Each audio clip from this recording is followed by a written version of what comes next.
அந்த இடத்துல நான் என்ன பண்ணுமோ நான் பண்ணிட்டேன். என்ன மோகன்லால் சாரே கேட்டாரு, ஐயோ இது என் செட்ல நடந்தது சார், நான் பேர் சொல்ல விரும்பல, இது நீங்களோ வேற யாரோங்கிறது நான் சொன்னேன். ஆனா பெரிய ஆளுங்கள் யாரும் அந்த செட்ல இல்ல. நான் நடந்து போகும்போது பாக்குறது நான் பார்த்தோன்னே I knew it was a wrong video. ஆனா எனக்கு அந்த பாஷையில எனக்கு அவ்வளவு ஃப்ளூவெண்ட் இல்லாதனால நான் பேசல. தென் நான் ஒரு தமிழ் தெரிஞ்ச ஆள்கிட்ட என்னது இது அப்படின்னு, இல்லைங்க இந்த மாதிரி எல்லாம் வச்சு பிடிச்சு வாங்குவாங்கன்னு வாங்கிட்டேன். I told them delete it. But delete பண்ண சொன்னாங்க, எவனோ ஒரு காப்பி அனுப்பிச்சிருப்பான், ஃபார்வர்டு இருக்கும்.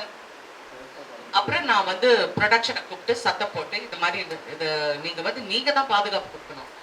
இதெல்லாம் கேரவன்ஸ் வந்து ஹீரோவோட கண்ட்ரோல் கிடையாது. இல்லைன்னா சும்மா அவர் மேல போடணும் இவர் மேல போடணும், இங்க சென்சேஷனலைஸ் பண்றதுக்காக இல்ல. ஹேமா கமிட்டியில இந்த மாதிரி எல்லாம் பாதுகாப்பு வேண்டும் அப்படின்னு அங்க சொல்லியிருக்காங்க. இந்த மாதிரி ஃபெயிலிங்ஸ் இருக்கு, அதை கரெக்ட் பண்றதுக்கு இதுவும் ஒரு இடம்.